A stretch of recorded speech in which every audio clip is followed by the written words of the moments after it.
So just like another video, as you can see from the title, Gothic Gourmand.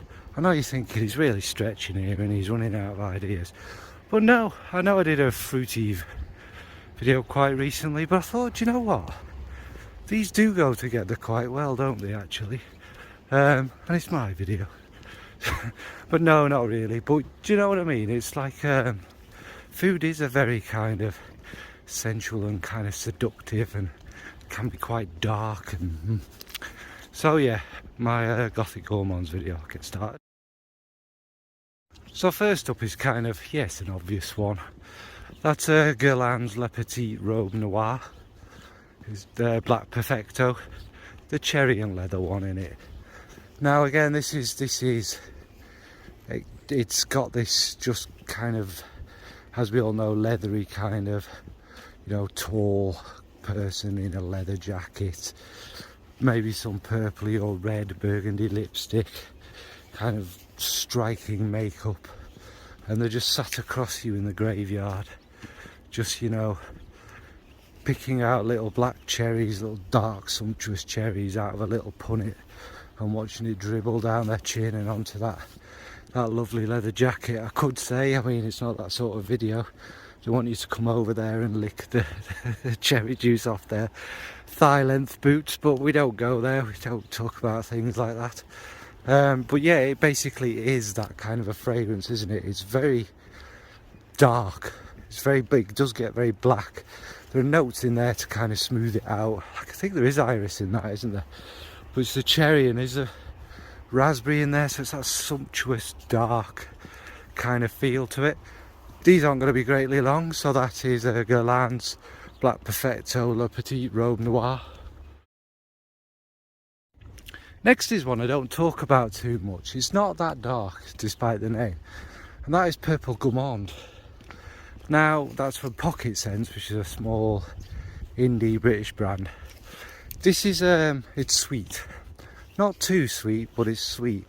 To me, the main kind of oomph of it is like some stewed pears, and it's got that kind of you know, when we were kids, our grandma would stew the pears in some sugar and brandy and that, and again, it's you've been invited round to this beautiful great Gothic house, and on the table they have these little pears bobbing in little vats of brandy and that, and again there's lots of licking of these pears and kind of biting into them.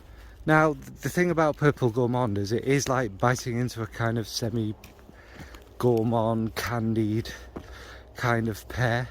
But like all pear, there's a little bit of freshness in there, and it really works quite well. So that's Purple Gourmand from Pocket Sense. The king of all gourmandy Gothic fragrances, Noir de Noir. Of course it was going to be here. Now, you think, what's the kind of gourmand side of it? It's red roses dipped in red wine, a little bit of the dark chocolatiness, there's the kind of truffly thing, although not sweet, and that is a very fine delicacy, isn't it? And it's all of these things, so you know, again, we're going down that path. Mr. the Impaler has invited you over to his castle. There's a lot of invitations this time, and oh, that's beautiful, isn't it? And he just wants you to have a nice little bite to eat, so you're there nibbling these little rose petals, which taste absolutely delicious. They do, by the way. And you sup in your red wine, and then yeah, then you collapse on the table and there's two little pinches in your neck, and you kind of never wake up. But no, it's seriously, it's the king of dark fragrances, isn't it? It is so seductive. Anyone wearing this would be irresistible to you. You'd definitely be wanting to bite them. You could say you deserve to be bitten by a vampire if you wear Noir de Noir from Tom Ford. Next is that one I don't own, will do one day, The Moon from Frederic Malle. Again, this is a big cacophony of like darkness. It's got all sorts of things in it, but the raspberry is kind of the king note. It's like it starts off juicy and like a almost starting to go beyond red, like a kind of darkening maroon kind of raspberry, and that's in like a sea of all these beautifully dark notes. I think it's cypriol, there might be oud in there, but there's obviously some darker woods, and it's quite musky, and there's a leathery kind of feel about it. Again, it is that very Gothic black and red kind of thing about it. It is absolutely bloody, oh, again, nobody could resist you in this kind of a fragrance. And it is gourmand, but it is not a gourmand where it's sweet and edible and yum yum, you know. It's this seductive kind of makes you want to nibble on somebody's neck kind of gourmand.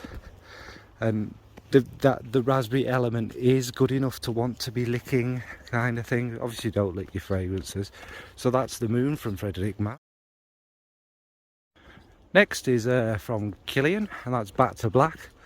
It's this, again, you wouldn't necessarily go to it straight as a gourmand. It's kind of, you don't get much tobacco, but there's a kind of boozy cherry brandy running through it. I don't even think cherry's a listed note with this, you know. There's a kind of gingerbread note, I believe, in it.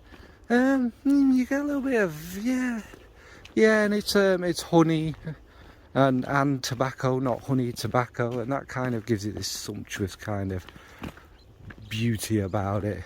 Now, this will be a kind of Victorian kind of scenario, wouldn't it? Again, another big old mansion with some distinguished people all smoking cigars.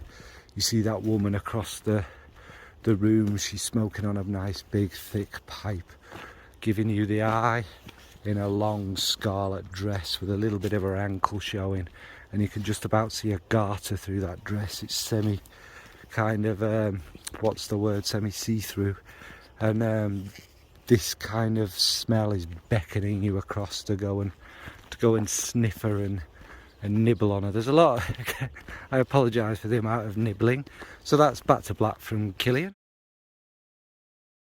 And the final one, trying to keep it PG, of course, is one I've spoken about a lot. It is the god of all kind of grown-up chocolate fragrances. There's nothing particularly sweet about this one. If anything, maybe the hazelnut is the only kind of sweeter element, and there's kind of a little bit of a sneaky oud in there, giving it this kind of finished off woodiness. But it's all about the chocolate, dark chocolate, cocoa, a little bit of kind of creamier dark chocolate, just layers and layers of it, non-sweet and non-sickly, just tempting you in. And chocolate does give you them funny feelings in your head.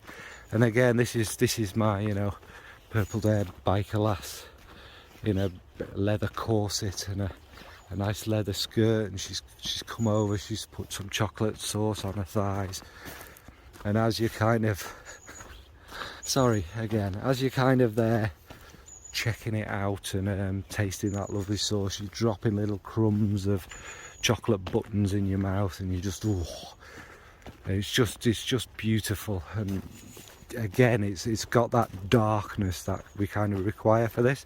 So yeah, that's Acro Dark. Right, thanks for watching, folks. Yeah, that was it went in a direction I wasn't really expecting. I obviously find food very seductive and what have you, and obviously all are surrounded in that kind of darker, kind of Gothic, beautiful background of life. And yeah, that's about as sexy, I hate that word, as a video as that'll ever do, really, and that's why I don't do them like that. There's some appalling videos about, isn't there? So we don't want to go there. Anyway, these are what I call great kind of seductive Gothic gourmand fragrances, and it really does have that effect on you, doesn't it? I think the power of smell, and I don't know, eating is quite such a pleasurable thing to do, isn't it, when it's nice food? And I think the two kind of go together really well, smell and taste. And they go to, again, in other walks of life, smell and taste play a very big role in that kind of thing, don't they? So yeah, what about you? What's your kind of most kind of seductive Gothic gourmand fragrance? Are there any fragrances that make you want to nibble on somebody's neck or such like. Alright, thanks folks, bye.